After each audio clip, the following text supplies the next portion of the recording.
De volta com a Ação Nacional, que hoje está mostrando o que existe por detrás dessa guerra na faixa de Gaza. No bloco anterior, vimos que o que motivou tantas mortes de civis nesse conflito histórico entre Israel e Palestina. Os chefes de Estado também se manifestam com relação a um cessar-fogo nessa região. Nós vamos acompanhar agora um pronunciamento do Papa Francisco, o chefe do Estado do Vaticano, sobre esse assunto e também do presidente dos Estados Unidos, Barack Obama. Confira. O pontífice afirmou que é hora de parar na Praça de São Pedro do Vaticano depois da tradicional oração do Ângelus. O Papa destacou que tudo se perde com a guerra e nada se perde com a paz. Ele pediu sabedoria às partes em conflito e lamentou o fato de haver crianças mutiladas que convivem com resíduos bélicos e não sabem sorrir. Ainda neste domingo, o presidente dos Estados Unidos, Barack Obama, telefonou para o primeiro-ministro de Israel, Benjamin Netanyahu, para reforçar a necessidade de um cessar-fogo imediato e duradouro na faixa de Gaza. Segundo a Casa Branca, ele deixou claro o imperativo estratégico de instituir uma trégua incondicional, que acabe com o confronto e leve a uma paralisação permanente das hostilidades, com base em um acordo de novembro de 2012. Durante a conversa, Obama condenou os disparos de foguetes do Hamas contra o território israelense e o uso de túneis na faixa de Gaza, mas reafirmou a crescente preocupação dos Estados Unidos com o aumento das mortes de civis palestinos, assim como a perda de vidas em Israel e com a preocupante situação humanitária em Gaza. Bom, professor, como é que o senhor avalia aí a postura desses governos, principalmente aí dos Estados Unidos, né? Que nós estávamos comentando aqui que também existe uma influência, uma forte influência dos Estados Unidos em relação ao que o senhor estava explicando aqui historicamente, em relação a isso. E, ao mesmo tempo, está pedindo um cessar-fogo. É um pouco contraditório, não é? Aparentemente um contraditório. Se nós entendemos o que está por trás da fala do Barack Obama, aí nós vamos entender. O Barack Obama está com um grande problema hoje, onde a Europa está fechando acordos comerciais e tecnológicos com a Rússia e com o Irã para garantir o abastecimento de petróleo e de gás natural. Os Estados Unidos não quer que a Europa faça esses acordos. Os Estados Unidos quer que sempre controlam tudo o que acontece, inclusive na Europa. Então não é do interesse dos Estados Unidos.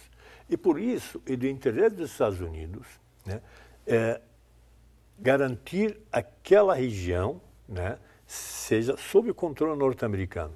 Então, a partir do momento que a Europa tenta fechar os acordos e fazer os contratos para a instalação de uma rede de gasodutos e oleodutos que passariam por Irã, Iraque, Síria até o Mediterrâneo, esse projeto não pode acontecer, né? E acontece que o grupo que nós acabamos de falar sobre ele, dessa militância islâmica no norte do Iraque e da Síria, eles representam uma grande ISIS, ameaça. né, que nós falamos O ISIS, exatamente. interior. Esses representam uma grande ameaça, né, ao projeto norte-americano. Então, esses grupos têm que ser combatidos já. Então, para o Barack Obama, para os Estados Unidos, de um modo geral, a guerra contra esse grupo no norte do Iraque é mais importante do que o conflito israelense e palestino. Então, o recado do Barack Obama é o seguinte, né? Israel, para um pouquinho, deixa eu cuidar do norte do Iraque, quando eu liquido com aqueles lá, aí vocês voltam ao conflito de vocês. Mas nós não podemos mostrar para o mundo inteiro um monte de conflitos numa mesma região. Então vamos por capítulo.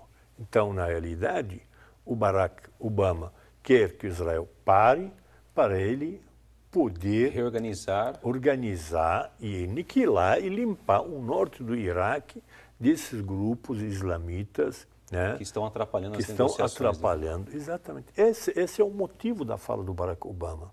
Ele não está interessado em paz, nunca se interessou por paz. É ridículo o prêmio que ele ganha, prêmio Nobel da Paz, logo que assumiu a presidência dos Estados Unidos. Ele está investindo, desde que assumiu até hoje, também em conflitos e guerras. Então, Mas como esse prêmio já perdeu o moral faz muito tempo, não interessa. Mas os Estados Unidos, ele tem fornecido aí armas para Israel, as armas que são utilizadas são fornecidas pelos Estados Unidos? Claro. Não só ali, mas também nesse caso, Iraque? Claro, claro. Todo o armamento hoje no Oriente Médio, com a exceção da Síria, a fonte é os Estados Unidos. Estados Unidos tem um domínio enorme dentro dos Estados Unidos, né, do lobby judaico, do lobby israelense. E como vocês sabem muito bem, todo judeu fora do Israel, ele é considerado israelense. Portanto, tem dupla nacionalidade.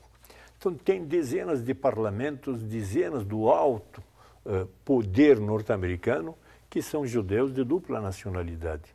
Então, há grande influência, há grande presença dentro do governo norte-americano de apoio à comunidade israelense, ao país Israel em especial. Agora tem uma outra questão que o senhor estava falando um pouquinho aí de comunidade. E os refugiados que estão fora aí de Israel?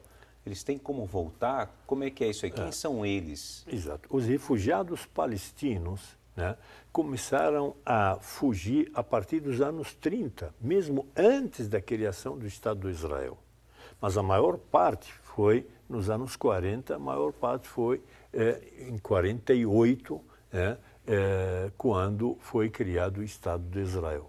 Esses refugiados palestinos, né, pela lei internacional e pela lei da ONU, por uma das deliberações da ONU, inclusive, eles têm o direito ao retorno. Isso está assegurado pela deliberação da ONU. No entanto, Israel não aceita isso. Então, em todas as negociações, os palestinos querem o reconhecimento a esse direito de retorno. E em todas as negociações, Israel recusa. E por que Israel recusa? Porque ela usa um argumento. Na realidade, Israel, por enquanto, não está interessada num acordo de paz, não está interessada em criação de Estado palestino, não está interessada, nem os Estados Unidos estão interessados em ter paz no Oriente Médio enquanto há petróleo. Então, essa panela de pressão tem que continuar assim, senão prejudica o projeto oculto que está por trás de tudo isso. Mas não se defende a questão da terra? Eles falam, não, isso aqui é a terra nossa, que foi dada pelo nosso pai, Abraão. Pois é. Não tem isso? Acontece que o patriarca Abraão é também o pai dos cristãos, é também o pai dos muçulmanos. Tá certo? Sim. E se nós falamos do Adão como pai, é pai de todo mundo. Se nós falamos de Deus, é o pai de todo mundo. Portanto, esses argumentos, na realidade, não são argumentos reais, né? Mas eles usam isso nas negociações. Embora, quem disse que os palestinos no Brasil, ou nos Estados Unidos, ou na Europa, voltariam para a Palestina? Não voltariam. A maioria absoluta não vai voltar. Porque aqui a qualidade de vida, que sem dúvida nenhuma, é bem melhor do que lá. Mas eles querem o direito ao retorno. Por quê? Porque Israel tem uma lei que diz todo judeu em qualquer canto do mundo é também israelense. Ele pode vir aqui, viver aqui tranquilo. Ele é cidadão israelense.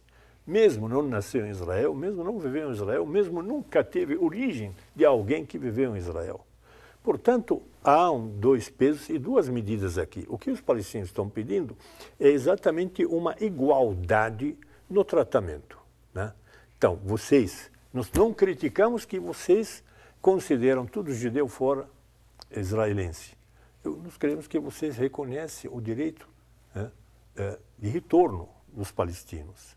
O direito ao retorno é um direito que simboliza, né, uma luta política. Eu tenho direito a voltar, mas não vou voltar. Mas eu quero esse direito. Eles não permitem a volta dessas pessoas, alegando que essas pessoas são... Que seriam majoritários, que seriam maiores, tal, e que daria um desequilíbrio, vamos dizer. Então, a Palestina está sendo vítima nessa história ou não? Na realidade, os palestinos, nessa relação de força, sempre foram vítimas. Desde 1922, quando a ONU criou um instrumento chamado mandato. Esse mandato para não falar ocupação militar. Em 1922, a Grã-Bretanha ocupa a Palestina, né, sob o título de Mandato Britânico. Nós vamos cuidar de vocês para que em 2 décadas, mais ou menos, vocês se tornem um país forte. E os palestinos aceitaram a decisão da ONU e perceberam que 2 décadas depois, Palestina foi entregue para a criação do Estado de Israel. Então, os palestinos que foram mordidos em 1922 não aceitaram a mordida de 1947, que é a decisão da partilha da Palestina. Esses são fatos da história do conflito. Agora, quem é vítima hoje? Eu vou ser extremamente sincero. Os 2 povos estão sendo vítimas. Aliás... De um interesse por trás de tudo isso. Pelo interesse oculto que está por trás de tudo isso. Nós, fora daquela região, o mundo inteiro está sendo vítima de planos geopolíticos ocultos que colocam todos nós como vítimas. E colocam pessoas no governo de interesse desses grandes países que querem manipular a situação naqueles estados. E o Brasil, professor, como é que fica a situação do governo brasileiro diante disso? Tem voz diante disso? Como é que Tem. O governo brasileiro, eu me lembro muito bem, mais ou menos 11 anos atrás, ele tem a sua posição já declarada, registrada, anunciada, que disse, né, a partir de um grande debate do qual eu fui convidado a participar, né, eu, como líder ou como professor titular da Academia de Origem Árabe e Muçulmano, e o professor Paul Singer, também intelectual da USP, também professor titular, né, judeu, né, brasileiro. Então, colocaram os 2 professores para apresentar num seminário qual seria a posição do governo brasileiro. E foi aprovado naquilo lá, e o Brasil adotou esse princípio que diz: toda criança que nasce, independentemente da sua nacionalidade, da sua religiosidade, do seu poder aquisitivo, da cor da sua pele, enfim, toda criança que nasce tem direito a viver em paz, num país autônomo, soberano, livre e independente e bem relacionado com os países vizinhos. Portanto, Israel tem o direito, e o povo israelense tem o direito de viver livremente e em paz e bem relacionado com os vizinhos. Os palestinos, idem, têm o direito de viver livremente num Estado independente, vizinho a Israel e também bem relacionado com todos os seus vizinhos. Essa é a posição do governo brasileiro já há anos já, né? Foi totalmente neutro, totalmente imparcial e defendia os 2 povos. Não tomou partido de nenhum dos 2. E permanece assim. E que permanece até hoje essa posição do governo brasileiro. Bom, nós estamos falando sobre o conflito entre Israel e Palestina, aqui com o professor Mohamed Habib. Nós vamos para um rápido intervalo e voltamos daqui a pouquinho com a Ação Nacional.